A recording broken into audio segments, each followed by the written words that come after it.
Hello everyone, welcome back to our channel Learning Hub, and today we will start a new chapter of class 8, that is chapter number 9, reproduction in animals. ये chapter जो है वो मतलब पुरानी NCERT के according chapter number 9 है। New NCERT के according आप देख लीजिएगा कि आपका कौन सा चैप्टर है। Reproduction in animals class 7th में हमने रीड किया था कि रिप्रोडक्शन इन प्लांट्स कैसे होता है, क्या क्या उसके टाइप्स होते हैं। ओके, और क्लास 8th में जो है वो है हमारा reproduction in animals. First of all हमें रिप्रोडक्शन का मीनिंग पता होना चाहिए कि रिप्रोडक्शन होता क्या है। रिप्रोडक्शन जो है वो एक प्रोसेस होता है जो कि असेंशियल होता है फॉर आवर जनरेशन, मतलब एक स्पीसीज को कंटिन्यू रखने के लिए, जनरेशन टू जनरेशन इंडिविजुअल को लाने के लिए ये रिप्रोडक्शन जो है वो असेंशियल होता है। Reproduction is the fusion of two living organisms और two living cells, right. So आज हम अपना चैप्टर स्टार्ट करते हैं reproduction in animals. So let's start. ये तो जस्ट आपका इंट्रोडक्शन यहाँ पे गिवन है। देन हम देखते हैं सबसे पहले 9.1 modes of reproduction. Have you seen the young ones of different animals?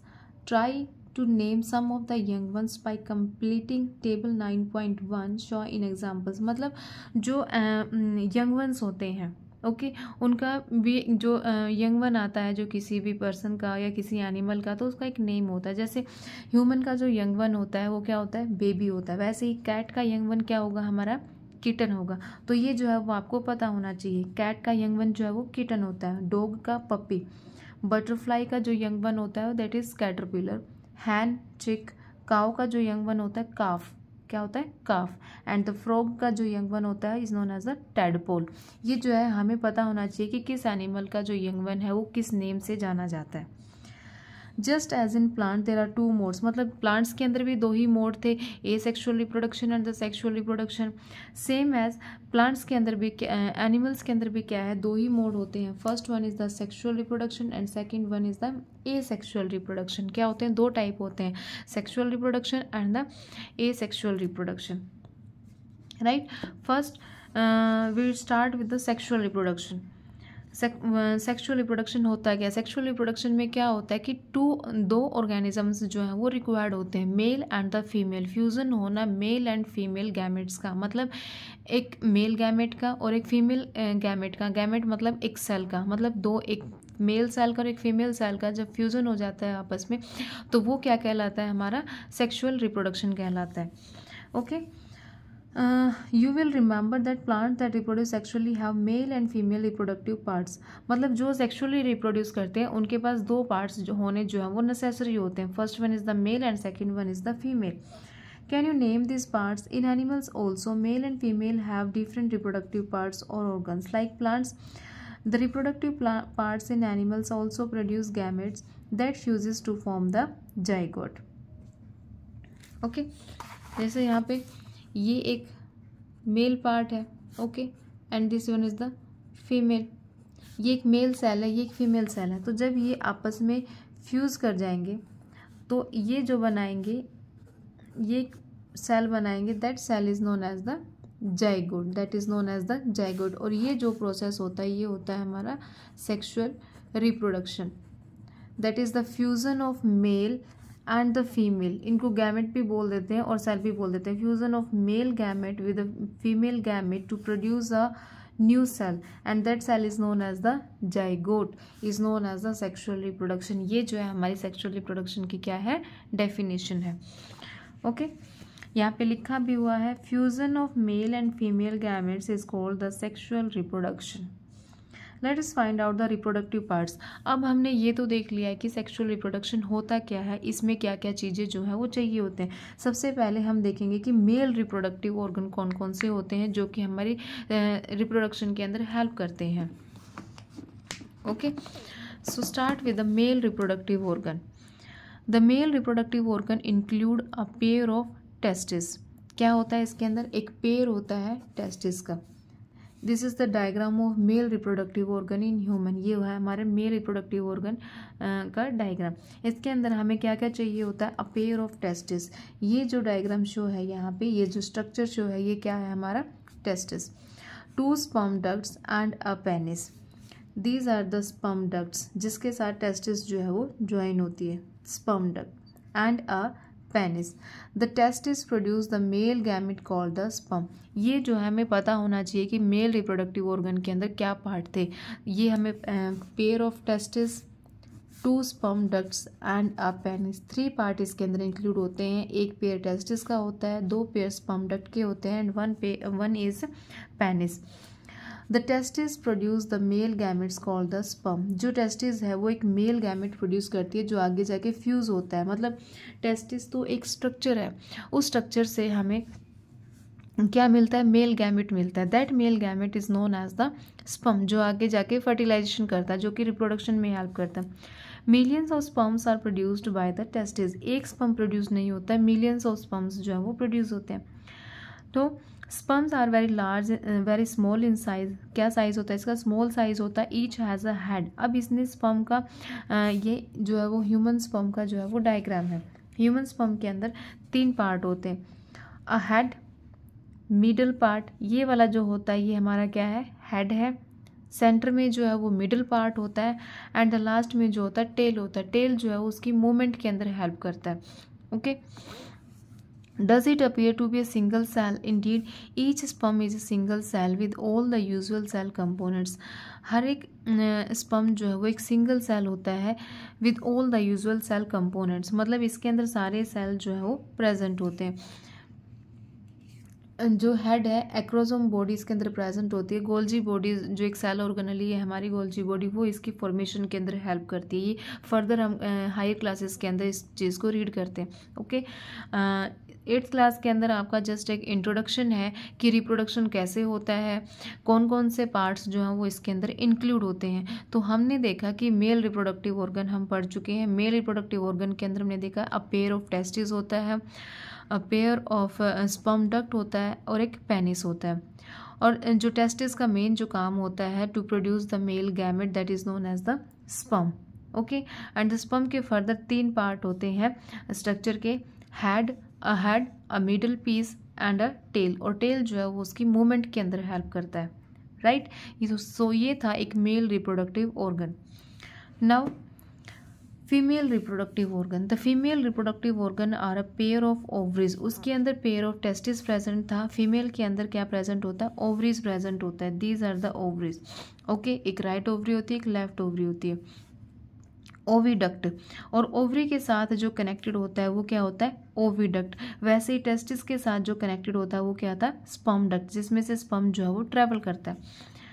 And the uterus, एक पार्ट कौन सा है, uterus. The ovary produces the female gamete called the ova.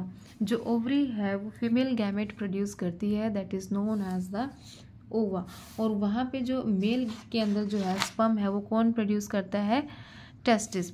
यहाँ से स्पर्म जो है वो प्रोड्यूस होता है, स्पर्म डक्ट के थ्रू जो है वो इधर आता है पेनिस के अंदर, राइट। सेम ओवरी के अंदर जो है वो ओवा प्रोड्यूस होता है। ओविडक्ट के थ्रू जो ओवा है वो हमारा कहाँ पर पहुँचता है, यूट्रस के अंदर। In human being a single matured egg is released into the oviduct. ये पॉइंट यहाँ पे नोट डाउन करने का है, क्योंकि जब हमने मेल का स्ट्रक्चर रीड किया था तो उसके अंदर मिलियंस ऑफ स्पर्म्स जो हैं वो प्रोड्यूस्ड होते हैं। मतलब एक बार में मिलियन ऑफ स्पर्म जो है वो प्रोड्यूस हो रहे हैं। बट फीमेल के अंदर क्या हो रहा है, एक सिंगल मैच्योर्ड एग जो है वो रिलीज्ड होता है into the oviduct by one of the ovaries every month. मतलब एक ओवरी से जो है वो एक ओवा जो है वो रिलीज होता है एक मंथ के अंदर। Uterus is the part where development of the baby take place. ये वाला जो पार्ट होता है यूट्रस, यहाँ पे जो शोन है, this is the uterus part. यहाँ पे जो है वो डेवलपमेंट होता है बेबी का। Like the sperm and egg is also a single cell. जैसे स्पर्म एक सिंगल सेल होता है, एग भी क्या होता है, एक सिंगल सेल होता है। And this is the structure of human ovum, nucleus, और ये जो है ये फ्लूइड प्रेजेंट होता है इसके अंदर। Buzo recalls that the size of eggs in animals varies. The egg may be very small as in humans, much larger as in hens, and ostrich egg is the largest. Yes, this is the correct. मतलब जो egg है वो vary करता है organism के according. Human का जो है small होता है, ह्यूमन से थोड़ा सा बड़ा जो है वो हैन का होता है, और ऑस्ट्रिच का जो एग है वो सबसे लार्जेस्ट एग होता है. अब हमने ह्यूमन का मतलब मेल का स्ट्रक्चर देख लिया, फीमेल का स्ट्रक्चर देख लिया. अब जब दोनों की फ्यूज़न होती है तभी तो सेक्सुअल रिप्रोडक्शन होगा. तो आगे हमारा जो टॉपिक होगा वो है हमारा fertilization. Right. The first step is the process of reproduction is the fusion of a sperm. जो फर्स्ट स्टेप आता है हमारा रिप्रोडक्शन का वो होता है fusion of a sperm and an ovum. Sperm और ओवम का क्या होना? फ्यूज़न होना. When sperm come in contact with an egg, one of the sperm may fuse with the egg. जब sperm कांटेक्ट में आता है एग के तो एक एग, ये नहीं कि मिलियंस ऑफ स्पर्म जो है वो प्रोड्यूस हो रहे हैं तो मिलियन ऑफ स्पर्म जो है वो फर्टिलाइज हो जाएंगे एग के साथ. ऐसा नहीं होता है. सिर्फ एक स्पर्म जो है जो कंपेटिबल होता है, जो कैपेबल होता है, वही जो है वो फ्यूज़ करता है एग के साथ. Such fusion of egg and the sperm is called the fertilisation. जब फ्यूज़न होता है एग और स्पर्म का तो वो जो फ्यूज़न है is known as the fertilization. ये यहाँ पे फर्टिलाइजेशन की डेफिनेशन है. Fusion of the egg and the sperm is called the fertilization. During fertilization the nuclear of the sperm and the egg fuse to form a single nucleus. Means ये मैंने बताया था, ये मेल है, ये mail का nucleus है, ये फीमेल का न्यूक्लियस है. जब दोनों के न्यूक्लियस आपस में कंबाइन कर जाएंगे, ठीक है, इसका न्यूक्लियस और फीमेल का न्यूक्लियस जब आपस में कंबाइन कर जाएंगे तो then they form a structure that is known as the zygote. They form a structure that is known as the zygote. Fertilised egg और the zygote. Did you know the zygote is the beginning of a new individual. मतलब क्या zygote ही है जिससे एक new individual जो है वो बनेगा. ये यहाँ पे आपको फर्टिलाइजेशन का प्रोसेस शोन है. ये हमारा क्या स्ट्रक्चर है, ये क्या क्या गिवन है, यहाँ पे ओवम गिवन है, और ये क्या है? स्पर्म है. ठीक है. स्पर्म का जो है ये मोटाइल टेल होती है जिसकी हेल्प से वो एग की तरफ जो है वो मूव करता है और फर्टिलाइज करता है. ये एग की लेयर के साथ क्या कर गया? फ्यूज़ कर गया. दोनों के न्यूक्लियस जो है वो आपस में कंबाइन हो जाते हैं तो एक स्ट्रक्चर बन जाता है that is known as the zygote. Fusing nuclei एक मेल का है, एक फीमेल का है, और जो एक स्ट्रक्चर बनाएंगे that is known as the zygote. Okay, बहुत सिंपल चैप्टर है, कोई कॉम्प्लिकेशन नहीं है इसके अंदर. Right. The process of fertilization is the meeting of an egg cell from the mother and sperm cell from the father. मतलब जो एक प्रोसेस होता है, मदर से हमें एग मिलता है और फादर से हमें एक स्पर्म सेल मिलता है. So the new individual inherit some. इसीलिए जब नया इंडिविजुअल बनता है, जो न्यू बेबी बनता है, उसके अंदर कुछ करेक्टर मदर से आते हैं, कुछ करेक्टर जो है वो फादर से आते हैं. Some characteristics from the mother and some from the father. Look at your brother or sister. See if you can recognize some characters in them similar to those of your mother or your father. मतलब कुछ characters ऐसे होते हैं, हम मतलब हमारे जो बड़े होते हैं वो बोल भी देते हैं कि बिल्कुल अपने फादर की तरह दिख रहा है, ये काम इसने बिल्कुल अपनी मदर की तरह किया है. तो वही चीज़ यहीं पे, वो चीज़ यहीं पे इसने बोला हुआ है कि क्योंकि उसके अंदर दोनों के न्यूक्लियस आ रहे हैं तो दोनों के कैरेक्टरिस्टिक्स भी आते हैं. Right. Fertilization which take place inside the female body. अब हमने देखा कि रिप्रोडक्शन जो है वो दो टाइप का होता है, sexual reproduction and the asexual reproduction. हमने स्टार्ट किया था सेक्सुअल रिप्रोडक्शन. अब सेक्सुअल रिप्रोडक्शन के अंदर भी जो है वो फर्टिलाइजेशन जो है वो टू टाइप की होती है. First one is the internal fertilization, second one is the external fertilization. Internal से हमें पता चल जाता है कि जो बॉडी के अंदर हो रही है. Fertilization which take place inside the female body, ये साथ के साथ अंडरलाइन कर लीजिएगा, इंपॉर्टेंट डेफिनेशंस है. Fertilization which take place inside the female body is known as the internal fertilization. For example humans, cows, dogs, hens. मतलब इनकी जो फर्टिलाइजेशन होती है, इनकी जो डेवलपमेंट होती है बेबी की, वो इनसाइड द ह्यूमन बॉडी जो है वो चलती है, मतलब इनसाइड द बॉडी चलती है. Have you heard of test tube babies. ये भी जो है वो इम्पॉर्टेंट होते हैं, आपको ये सारी चीज़ें भी रीड करनी होती है. You will be surprise to know that in many animals fertilisation take place outside the body of the female. In these animals fertilisation take place in water. Let us find out this happen. Right.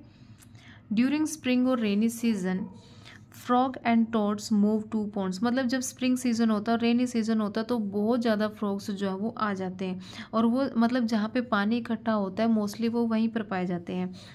Slow flowing streams when the male and female come together in water, और जब उस flowing water के अंदर या standing water के अंदर जब mail और फीमेल फ्रॉग जब कांटेक्ट में आते हैं, तो फीमेल जो है वो एक ले करती है हंड्रेड्स ऑफ एग्स, मतलब अब यहाँ पे फीमेल जो है वो एक एग ले नहीं कर रही है, वो हंड्रेड्स ऑफ एग्स जो है वो ले कर रही है। Unlike hens egg, frogs egg is not covered by a shell, मतलब आपने हैन का एग देखा होगा तो वो एक शेल से कवर हुआ होता है ताकि वो प्रोटेक्ट रहे, बट फ्रॉग का एग ऐसे नहीं होता, उसके ऊपर कोई कवरिंग नहीं होती, वो बहुत ही डेलिकेट होता है और सॉफ्ट होता है। A layer of jelly holds the eggs together and provides protection to the eggs, सिर्फ उसके ऊपर एक लेयर ऑफ जेली होती है जो उन एग्स को इकट्ठा रखती है और प्रोटेक्शन प्रोवाइड करती है। ये इस डायग्राम में आपको एग्स ऑफ फ्रॉग्स जो है वो शोन किया गया है। As the eggs are laid the male deposit sperms over them, मतलब जैसे ही रेनी सीजन आता है दोनों जो है वो कांटेक्ट के अंदर आते हैं, तो उस टाइम पे क्या करता है जो फीमेल है वो हंड्रेड्स ऑफ एग जो है वो ले कर देती है वहाँ पे वाटर के अंदर, और जहाँ पे उसने एग को ले किया है वहीं पर मेल क्या करता है स्पर्म डिपॉजिट कर देता है ओवर दैम, मतलब एग के ऊपर ही वो अपना स्पर्म जो है वो डिपॉजिट कर देता है। Each sperm swims randomly in water with the help of its long tail क्योंकि इसके अंदर स्पर्म के अंदर टेल प्रेजेंट होती है जो कि उसकी मूवमेंट के अंदर हेल्प करती है। The sperm come in contact with the eggs, this result in fertilization, तब जब दोनों का कॉन्टैक्ट हो जाता है, मतलब फीमेल ने भी अपना एग बाहर निकाल दिया और मेल ने भी अपने स्पर्म जो है वो बाहर ले डाउन कर दिए हैं, तो वो अब आउटसाइड द बॉडी जो है वो कॉन्टैक्ट के अंदर आएंगे। दिस टाइप ऑफ फर्टिलाइजेशन, मतलब ये जो फर्टिलाइजेशन है in which the fusion of a male and female gamete take place outside the body is known as the external fertilisation, for example fish, star fish, okay etcetera. यहाँ पे जो main point आपको याद रखना है वो याद रखने हैं आपको एग्जाम्पल्स कि इंटरनल फर्टिलाइजेशन किसके अंदर टेक प्लेस कर रही है और एक्सटर्नल फर्टिलाइजेशन किसके अंदर टेक प्लेस कर रही है, क्योंकि इंटरनल से हमें पता चल गया कि इनसाइड द बॉडी हो रही है, एक्सटर्नल आउटसाइड द बॉडी हो रही है। हमें जो मेन इसमें माइंड में रखने वाली बात है वो है इनके एग्जाम्पल्स कि कौन सा एनिमल या कौन सा ऑर्गेनिज्म जो है वो एक्सटर्नल फर्टिलाइजेशन शो करता है और कौन सा इंटरनल फर्टिलाइजेशन शो करता है, राइट।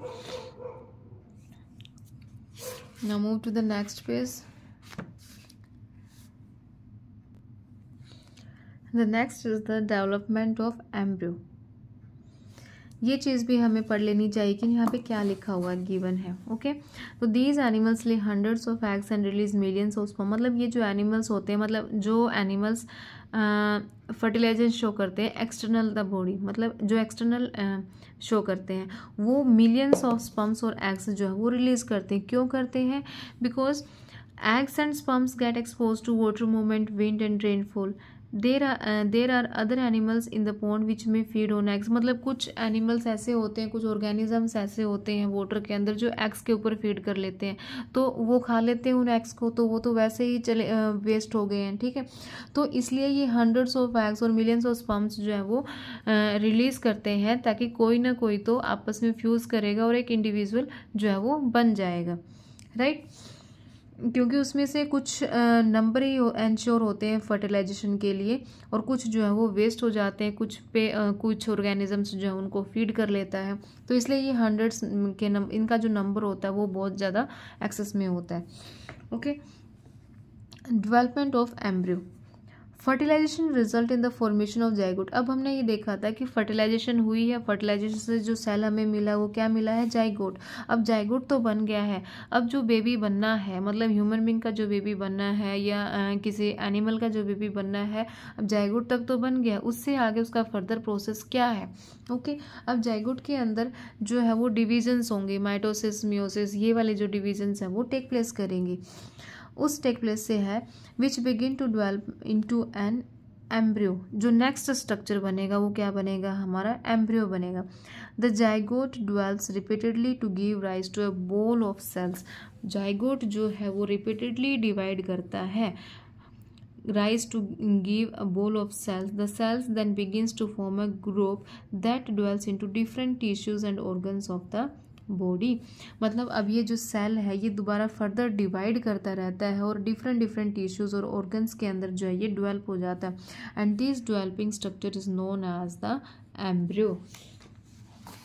मीन्स ये हमारा जाइगोट है, जाइगोट की डिवीजन हो गई तो इसने 2 सेल बना लिए, फर्दर डिवीजन होगी तो ये टेट्राड बन गया।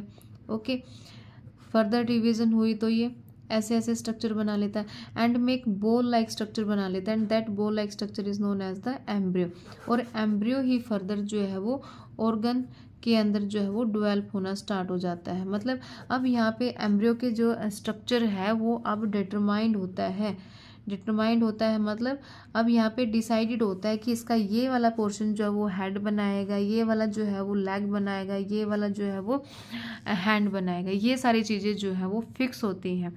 ओके, तो यहीं से जो है वो एक ऑर्गन डेवलपमेंट जो है वो स्टार्ट हो जाती है। The embryo gets embedded in the wall of the uterus for further development. Means अब यहाँ पे ये हमारी क्या है, ओवरी है। ओवरी के में जब ओव्यूलेशन होता है तो एग रिलीज हो गया, जब एग रिलीज हो जाता है तो उसकी फर्टिलाइजेशन होती है, फर्टिलाइजेशन होने के बाद हमारा क्या बन गया, जाइगोट बन गया। जैसे ही जाइगोट बनेगा तो वो यूट्रस की वॉल के अंदर, मतलब ये जो है यूट्रस की वॉल है इस साइड, यूट्रस की वॉल पे जो है वो अटैच होना स्टार्ट हो जाता है। एम्बेडेड मतलब उसके साथ अटैच हो जाता है फर्दर नरिशमेंट के लिए और फर्दर डेवलपमेंट के लिए। The embryo gets embedded in the wall of the uterus for further development. The embryo continues to develop in the uterus. अब वो कंटिन्यू जो है वो डेवलपमेंट, उसकी जो फर्दर डेवलपमेंट होती है, जो मेन डेवलपमेंट होनी है जहाँ से बेबी जो है कंप्लीट बनता है, वो कहाँ पर हो रही है, हमारी यूट्रस के अंदर हो रही है। It gradually develops body parts such as hands, legs, head, eyes, ears etcetera. वही चीज़ मैंने बताया आपको कि जो एम्ब्रियो है अब यहाँ पे डिटरमाइंड होता है इसका स्ट्रक्चर कि अब, और ये किसके साथ होता है, यूट्रस की वॉल के साथ, यूट्रस की वॉल के साथ जो है वो एम्बेडेड हो जाता है और इसकी फर्दर डेवलपमेंट, कंप्लीट डेवलपमेंट जो है वो यूट्रस के अंदर टेक प्लेस करती है। The stage of the embryo in which all the body parts can be identified is called the foetus. और जब इसके फुली बॉडी पार्ट्स जो हैं वो डेवलप्ड हो जाते हैं और मतलब आइडेंटिफाई हो जाते हैं कि ये हेड है, ये आई है, ये लेग्स हैं, ये हैंड है, तो उस टाइम पे हमने उसको क्या बोलना है, फीटस बोलना है। और जब तक उसके डिफाइन नहीं होते तब तक हम उसको क्या बोलेंगे, एम्ब्रियो बोलेंगे। Okay, internal fertilization, this is the foetus in the uterus. Internal fertilization take place in the hens also, but do hens give birth to babies like human beings and cows? You know that they do not. मतलब internal fertilization hens के अंदर होती है but वो एक young one को birth जो है वो नहीं देती है। Then how chicks born, let us find out. Soon after fertilization the zygote divides repeatedly and travels down the oviduct. यही था इसके अंदर कि यहाँ पे जाइगोट बन गया है और ट्रेवल डाउन द ओविडक्ट, मतलब ओविडक्ट के थ्रू वो कहाँ आ रहा है, अब यूट्रस के अंदर आ रहा है। As it travel down many protective layers are formed around it. बहुत ज़्यादा प्रोटेक्टिव लेयर्स होते हैं। The hard shell that you see in hen's egg is one such protective layer. एक हार्ड सेल प्रेजेंट होती है हैंड के egg के ऊपर। After the hard shell is formed around the developing embryo the hen finally lays the egg. जो hen है वो क्या करती है, एग को ले डाउन करती है।